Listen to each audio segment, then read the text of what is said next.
tak pergi.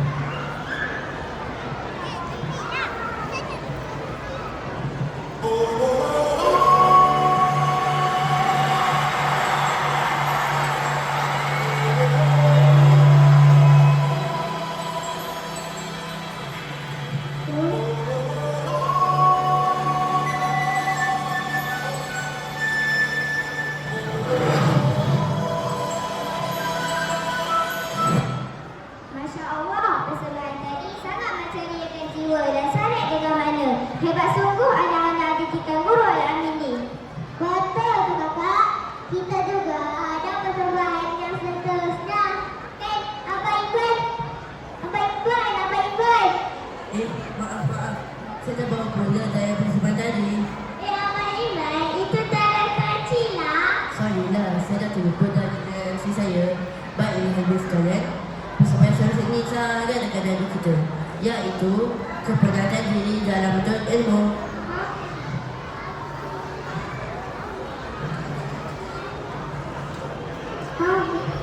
Kepenatan diri dalam menuntut ilmu? Apa itu? Oh, maksudnya ilmu itu bukan sekadar aksara di lembar buku. Bukan juga sekadar suara yang singgah di ceping telinga. Tetapi cahaya memandu langkah di lorong kehidupan. Dan anda minat dipadam oleh rasa jemu semangat hilang di kesenangan, maka gelaplah perjalanan kita menuju kejayaan. Wah, dah baca buku yang kata-kata. Jadi, untuk lebih menghayati kata-kata ini, marilah kita menjemput beban persembahan seterusnya, iaitu Persembahan mulia yang hebat dipersilakan.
Wassalamualaikum warahmatullahi wabarakatuh.